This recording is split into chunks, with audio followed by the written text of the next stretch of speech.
তারকেশ্বরে তৃণমূল বনাম তৃণমূল গোষ্ঠীদ্বন্দ্বে তৃণমূল বিধায়কের বিরুদ্ধে বিক্ষোভ দলেরই একাংশে। তারকেশ্বরে পিয়াসারায় ডানকুনি চাপাডাঙ্গা রাজ্য সড়ক অবরোধ করা হয়। তারকেশ্বরের তৃণমূল বিধায়ক রামেন্দ্র সিংহ রায়ের বিরুদ্ধে বিক্ষোভ। অবরোধ তুলতে গেলে পুলিশের সঙ্গে ধস্তাধস্তি তৃণমূল কর্মীদের। বিধায়কের অনুগামীরা তোলাবাজি করছেন এমনটাই অভিযোগ বিক্ষোভকারীদের। বাড়িঘর করতে গেলেও চলছে তোলাবাজি, এই অভিযোগ তুলে বিক্ষোভ। সব অভিযোগ মিথ্যে এমনটাই দাবি তৃণমূল বিধায়ক রামেন্দ্র সিংহ রায়। পরে পুলিশের কাছে অভিযোগ দায়ের বিক্ষোভকারী তৃণমূল কর্মীদের।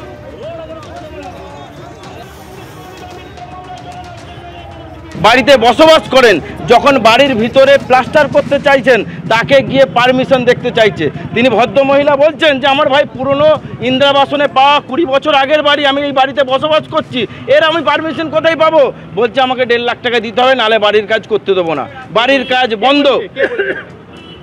কিছু বিধায়ক ঘনিষ্ঠ মানুষজন বলছে এই কথাটা, ঠিক আছে?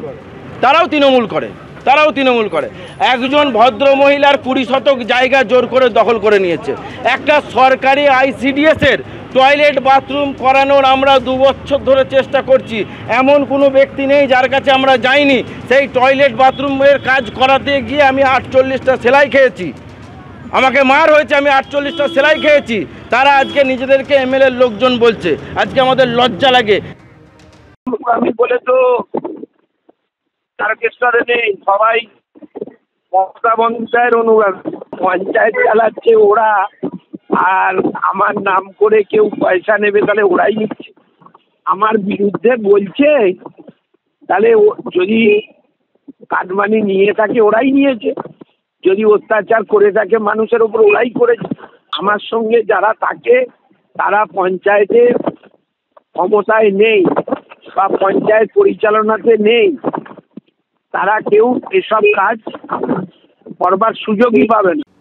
শুরু করছি 7 সকালে। বছর ঘুরলেই বিধানসভা নির্বাচন, আর তার আগে যখন বিজেপির টার্গেট পশ্চিমবঙ্গ, তখন পাল্টা গুজরাট এবং দিল্লির প্রসঙ্গ টানলেন মমতা বন্দ্যোপাধ্যায়। এর পাশাপাশি বনগাঁর জনসভা থেকে বিধানসভা ভোট শেষ হলেই 29 লোকসভা ভোটের প্রস্তুতি শুরুর বার্তাও দিয়েছেন তিনি। পাল্টা জবাব দিয়েছে গেরুয়া শিবির। আমাকে আঘাত করলে আমি সারা ভারতবর্ষ হিলিয়ে দেব। বনগাঁর মতুয়াগড়ে প্রথমে জনসভা, তারপর মিছিল। SIR নিয়ে বিজেপি ও নির্বাচন কমিশনের সঙ্গে তীব্র সংঘাতের মধ্যেই এবার হুঁশিয়ারি শোনা গেল মমতা বন্দ্যোপাধ্যায়ের গলায়। বিজেপির নজর যখন বাংলার দিকে, তখন পাল্টা গুজরাট ও দিল্লির প্রসঙ্গ টানলেন মমতা বন্দ্যোপাধ্যায়।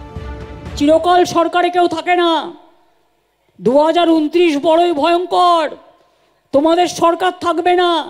শকুনি মামারা সেদিন কোথায় পালাবে, এখন থেকে ঠিক করে জায়গা রেখে দাও। আমাকে আঘাত করলে আমি সারা ভারতবর্ষ হিলিয়ে দেবো। আগামী ইলেকশনে গুজরাটে বিজেপি হারবে, এটাও মাথায় রাখুন। পাল্টা কটাক্ষ ছুড়ে দিয়েছে বিজেপি।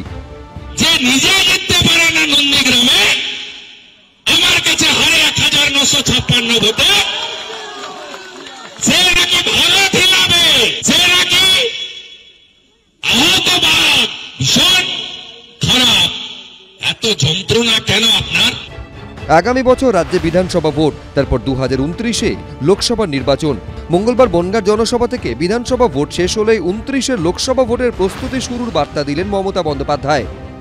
ইলেকশনের পরে আমিও একটু দেশটা চষে বেড়াবো।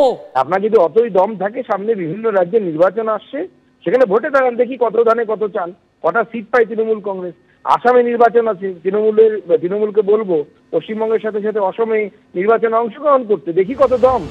তৃণমূল বিজেপি এই টানাপোড়েনের মধ্যে ফের 2 দলের আঁতাতের অভিযোগে সুর চড়িয়েছে CPM। তিনি তো বিজেপির সরকারের রেলমন্ত্রী ছিলেন না, রেলমন্ত্রী থেকে কয়লা মন্ত্রী পর্যন্ত ছিলেন না।